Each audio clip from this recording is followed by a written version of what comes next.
chers amis, bienvenue à bord et bienvenue à Wolfsburg. Si on vous invite aujourd'hui au cœur du site historique de Volkswagen, ce n'est pas pour vous parler de la Golf de 14e génération, non, même si la compacte que nous avons sous les yeux pourrait faire office, pourquoi pas, de Golf du futur. Vous l'aurez sans doute reconnu, il s'agit en réalité de la ID.3 que nous avons déjà découverte à l'occasion du dernier salon de Francfort, la ID.3.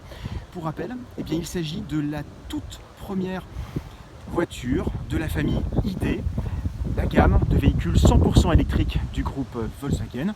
D'autres modèles, ID.4 par exemple, suivront dans les mois à venir. Alors, nous parlions de la Golf. Il est vrai que la silhouette de cette ID.3 s'y apparente de manière assez lointaine.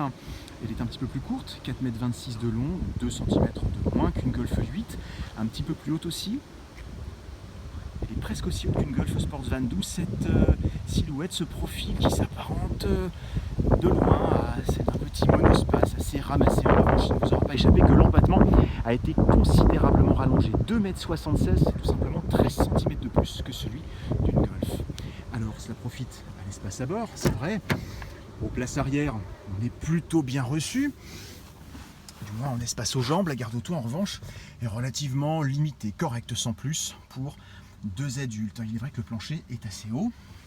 Les places avant en revanche sont tout à fait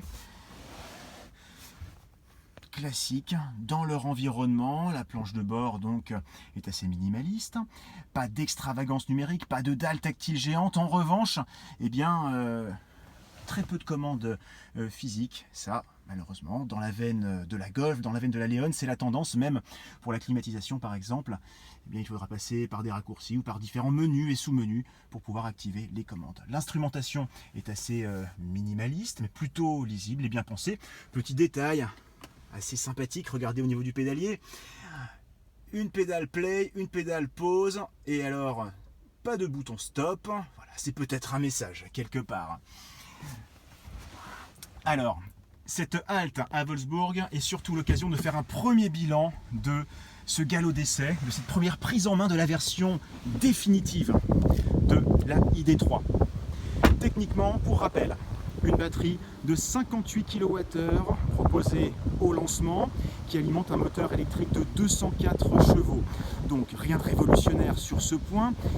Et pour cause, pas question de révolutionner une technologie qui par essence n'a rien de vraiment révolutionnaire.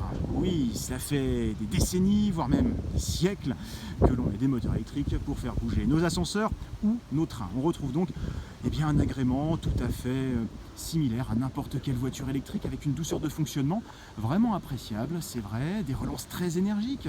On dispose de 310 Nm disponibles quasiment immédiatement, des accélérations très vigoureuses, 7 secondes 3, de 0 à 100.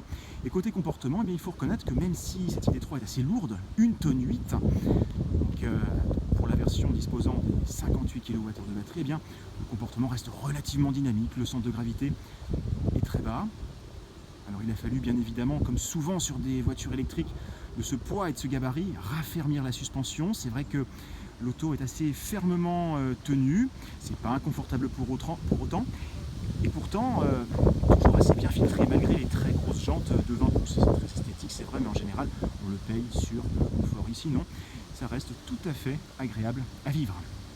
Nous parlions donc de la capacité de la batterie, 58 kWh. Il s'agira de la version de cœur de gamme qui débutera en France donc à 39 900 €, ce qui ramène bonus de 7 000 € déduit, le prix d'appel à 32 900 €. A noter que dans les mois qui viennent, une version un peu moins puissante, de moindre capacité, 45 kWh sera également proposée, ce qui permettra d'abaisser le prix d'appel à largement moins de 30 000 €.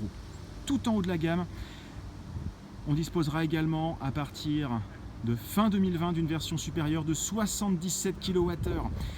Là par contre, ce sera beaucoup plus cher et elle ne pourra pas bénéficier du bonus de 7 000 €, simplement d'un bonus de 3 000 €.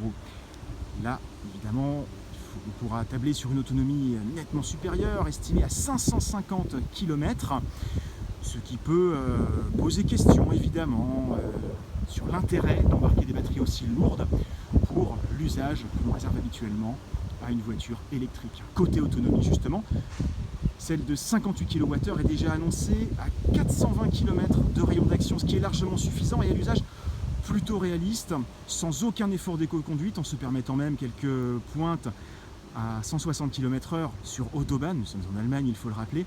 Et bien, nous avons réussi à parcourir un peu plus de 320 km sur une seule charge, soit une moyenne de 16,7 kWh.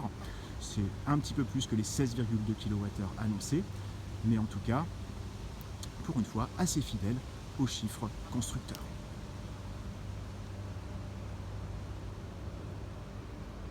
Dernier tour d'horizon. On vous laisse juger donc de l'esthétique plutôt minimaliste, assez réussie, cela n'engage que nous, de cette ID3.